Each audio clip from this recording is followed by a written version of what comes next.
آج کے مسلمان کو اور ہر انسان کو وہ بنیادی ضرورت جس کی اس کو پریشانی بھی ہے، ٹینشن بھی رہتی ہے، جس کی وجہ سے انسان گناہ، معصیت، حرام اور اللہ کی نافرمانی کے اندر ملوث بھی ہو جاتا ہے، وہ ہے رزق کی ٹینشن۔ اور اگر ہم رزق کے مفہوم کو اور اس کے اندر برکات اور جو برکتیں ہیں اس کے مفہوم کو تھوڑا وسیع جاننے کی کوشش کریں تو انسان کی زندگی کی ہر ضرورت ہی اس کا رزق ہی بنتی ہے، چاہے وہ اولاد ہو، چاہے وہ مال ہو، چاہے وہ کھانے پینے کی اشیاء ہو، چاہے وہ سکون ہو، اللہ کی طرف سے یہ سب کچھ ہی رزق ہے۔ ان سب میں ایک تصور تو یہ ہے کہ انسان کی جتنی ضرورت ہے اس کو اللہ تعالیٰ یہ فراہم کرتے ہیں، اور دوسرا ایک اعلیٰ تصور ہے کہ اگر انسان کے پاس حصی اشیاء اور بنیادی ضرورتیں کم بھی ہوں تو اللہ تعالیٰ اس میں برکت ڈال دیتا ہے، جس کا مطلب ہے جو کم ہے وہ انسان کے لیے کفایت کر جاتا ہے۔ ایک زمانہ تھا جب مسلمانوں نے کم ریسورسز کے ساتھ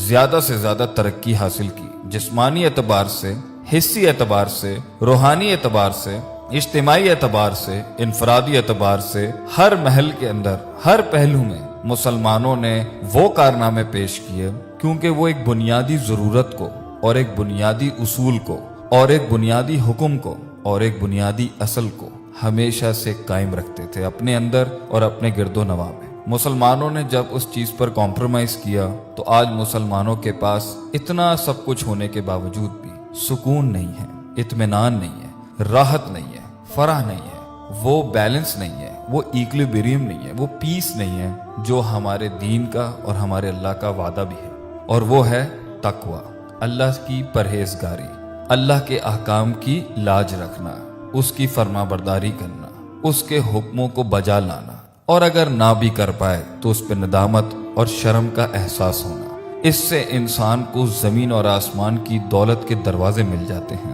کم زیادہ پڑ جاتا ہے اور زیادہ جو ہوتا ہے وہ پھر انسان دوسروں کی مدد کے اندر لگاتا ہے۔ اللہ تعالیٰ قرآن میں فرماتا ہے وَلَوْ أَنَّ أَهْلَ الْقُرَىٰ آمَنُوا وَاتَّقَوْا، اور اگر بستی والے ایمان لاتے اور تقوی کی زندگی اختیار کرتے لَفَتَحْنَا عَلَيْهِمْ بَرَكَاتٍ مِّنَ السَّمَاءِ وَالْأَرْضِ، تو ہم ضرور بالضرور کھول دیتے اس کے اوپر زمین اور آسمان کی برکتوں کو۔ اس آیت میں ذکر اسی نعمت کا ہے، اسی رحمت کا ہے، اسی رزق کا ہے، اسی برکت کا ہے۔ انسان کو جو کم ہے وہ اس کے لیے پورا پڑ جاتا ہے، اور اسی طرح مسلمانوں نے پوری دنیا کے اندر اپنے علم کا، اپنے ہنر کا، اپنی محنت کا، اپنے نام کا، اپنے اخلاقیات کا اور اپنی طاقت کا لوہا منوایا جب ان کے پاس تقویٰ تھا، ایمان تھا، اللہ پر یقین تھا، اس کی ماننے کی اور اس کی پیروی کرنے کی اور اس کے نبی کے فرمان کی پیروی کرنے کی پوری نیت بھی تھی اور یقین بھی تھا۔ اللہ فرماتے ہیں سورہ ہود میں وَيَا قَوْمِ اسْتَغْفِرُوا رَبَّكُمْ، اے میری قوم اگر تم نے استغفار کیا، ثُمَّ تُوبُوا إِلَيْهِ، اور پھر تم توبہ کے مستقل پروسیس میں اگر ہمیشہ مشغول رہے کہ تمہیں اپنے گناہوں پہ ندامت رہی، دل میں احساس ہوا، اس چیز کا ڈر تھا کہ میں نے اللہ کی شان میں یا اللہ کے عرش کے نیچے اس کی نہ مانی، اگر یہ ندامت، یہ احساس تمہارے اندر تھا تو اللہ فرماتا ہے یُرْسِلِ السَّمَاءَ عَلَيْكُمْ مِدْرَارًا، ہم تمہارے اوپر ایسی بارش اور ایسے بادل جو پانی اور بارش سے بھرے ہوئے تھے، موسلادھار بارش سے بھرے بھیجتے کہ تمہارے ہاں خوشحالی ہی خوشحالی، ہریالی ہی ہریالی، ایگریکلچر ہی ایگریکلچر، پانی کی فراوانی، رزق کی فراوانی تمہاری اس توبہ اور استغفار کے تحت ہم بڑھا دیتے۔ وَيَزِدْكُمْ قُوَّةً إِلَىٰ قُوَّتِكُمْ، اور ہم تمہاری قوت کو مزید بڑھاتے اور بڑھاتے، تمہاری طاقت کا ہر وہ ایسپیکٹ جسے تم سمجھ سکتے ہو، ہر ڈیمنشن میں، ہر ڈومین میں ہم تمہیں طاقتور کرتے۔ وَلَا تَتَوَلَّوْا مُجْرِمِينَ، اور نہ پھر جانا تم اس حالت میں کہ تم مجرم ہو، جرم کرنے والی حالت میں مت جانا، اللہ کا انکار کرتے ہوئے یا اس کے فرامین کا انکار کرتے ہوئے یا اس سے منہ موڑتے ہوئے۔ اسی طریقے سے اللہ فرماتے ہیں وَمَن يَتَّقِ اللَّهَ، اور جو اللہ سے ڈر گیا، اس کا احساس اس کے دل میں پیدا ہوا کہ میں اپنے رب کی مخلوق ہوں، میں نے اس کے پاس جانا ہے، ایک دن اس کو حساب دینا ہے، اس زندگی کا، ان لمحات کا، ان لحظات کا ایک دن میں نے اکاؤنٹیبلٹی دینی ہے، تو کیا ہوگا؟ یجعل لہ مخرجا، ہم اس کو مخرج دیں گے۔ مخرج اگر آپ نے سنا ہوگا، مخرج ایگزٹ کو کہتے ہیں، اور یہاں پہ مراد ہے ہر پین، ہر ٹرائل، ہر ٹریبولیشن، ہر مایوسی، ہر غم، ہم کرب، زندگی کی ہر تکلیف سے جو مخرج ہوگا، جہاں چاروں دروازے بند ہو جاتے ہیں، پانچواں رستہ جو ہوگا، ہر تنگی کے اندر سے جو شرح صدر ہوگا وہ اللہ کرے گا۔ اور آیت میں اللہ آگے فرماتے ہیں وَيَرْزُقُهُ مِنْ حَيْثُ لَا يَحْتَسِبُ، اور رزق ہم تمہیں وہاں سے دیں گے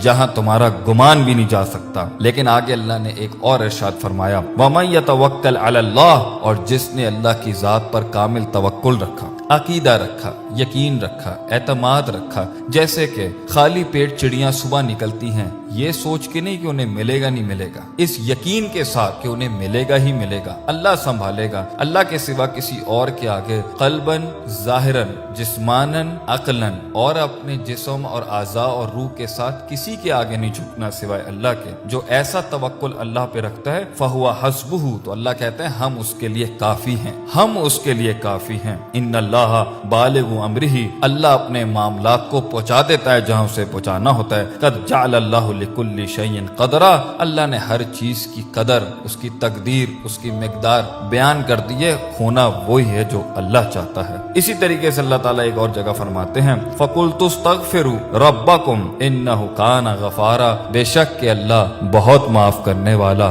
بہت رحیم ہے۔ تو کیا ملے گا اس ندامت میں؟ کیا ملے گا اس تقوی سے؟ کیا ملے گا اس تعلق باللہ سے؟ کیا ملے گا اس تذلل سے؟ کیا ملے گا اس عاجزی سے؟ کیا ملے گا اس احساس سے کہ ہم نے اپنے مالک کا حق ادا نہیں کیا، ہم نے زندگی کا حق ادا نہیں کیا، ہم نے اپنے رب کو وہ نہیں دیا جو ابلیس نے چیلنج کیا تھا؟ کیا ملے گا؟ یرسل السماء علیکم مدرارا، اللہ تمہارے اوپر بارشیں بھیجے گا، بادل بھیجے گا پانی سے بھرے ہوئے، جس سے مردہ زمینوں میں فصلیں اگیں گی، پھر انڈسٹریاں بنیں گی، پھر خوشحالی آئے گی، مال و دولت آئے گا، سکون بھی آئے گا، اطمینان بھی آئے گا، اور راحت اور سیکیورٹی اور امن بھی ملے گا۔ آگے اللہ فرماتے ہیں وَيُمْدِدْكُمْ بِأَمْوَالٍ وَبَنِينَ، اور ہم تمہاری اس توبہ استغفار سے جو ہم نے شروع میں بتایا تھا تمہیں، فَقُلْتُ اسْتَغْفِرُوا، اگر تم استغفار کرو گے کیا ہوگا؟ وَيُمْدِدْكُمْ بِأَمْوَالٍ وَبَنِينَ، ہم تمہیں بیٹے دیں گے، مال دیں گے، وَيَجْعَلْ لَكُمْ جَنَّاتٍ وَيَجْعَلْ لَكُمْ أَنْهَارًا، تمہیں باغ دیں گے، دنیا میں بھی دیں گے، آخرت میں بھی جنت دیں گے، اور تمہیں اس میں نہریں دیں گے، خوشحالی دیں گے، سکون دیں گے، اطمینان دیں گے۔ اسی طریقے سے اللہ تعالیٰ نے قرآن میں فرمایا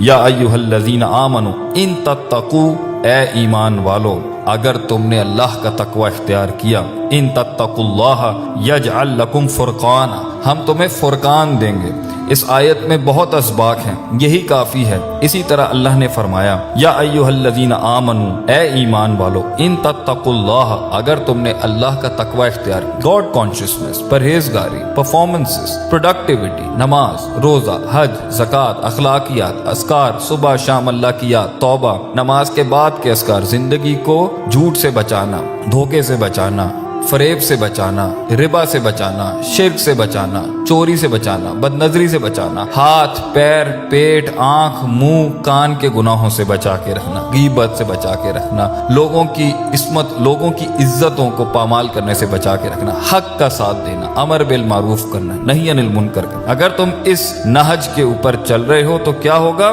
ان تتقوا اللہ، اگر تم اس تقوی کو اختیار کرو گے، یجعل لکم فرقانا، اللہ تمہیں فرقان دے گا۔ اور یا فرقان سے مراد ہے وہ دلیل، وہ مائنڈ سیٹ، وہ ریشنل، وہ مکالمہ کرنے کی اور مباحثہ کرنے کی اور وہ مناقشہ کرنے کی اور وہ آرگیومنٹ کرنے کی پاور دے گا جو حق اور باطل کو تفریق کر سکتی ہے۔ آج کا سب سے بڑا کنفیوژن ہی ہے، لوگ کہتے ہیں ہمیں سمجھ ہی نہیں آ رہی، اتنا گچ مچ ہو چکی ہے اس میں، it is been so much contaminated کہ ہمیں پتہ نہیں ہے کہ ہم حق تک پہنچے کیسے۔ اللہ فرماتا ہے تو اللہ سے ڈر جا، تو وہاں فرماتا ہے اللہ کہ ہم تجھے مخرج دیں گے، یہاں اللہ کہتا ہے ہم فرقان دیں گے۔ تقوی کی بنیاد پر آپ کو کلیئرٹی ملے گی، تقوی کی بنیاد پہ آپ کو ٹرانسپیرنسی ملے گی، تقوی کی بنیاد پر ہی آپ کو اللہ تعالیٰ حق کو پریزنٹ کرنے کی طاقت دے گا، اور تقوی کی بنیاد کے اوپر ہی اللہ تعالیٰ آپ کو وہ فرقان دے گا جس سے باطل کا سر پیٹا جا سکتا ہے دلائل اور براہین کے ساتھ۔ اسی طریقے سے اللہ تعالیٰ فرماتے ہیں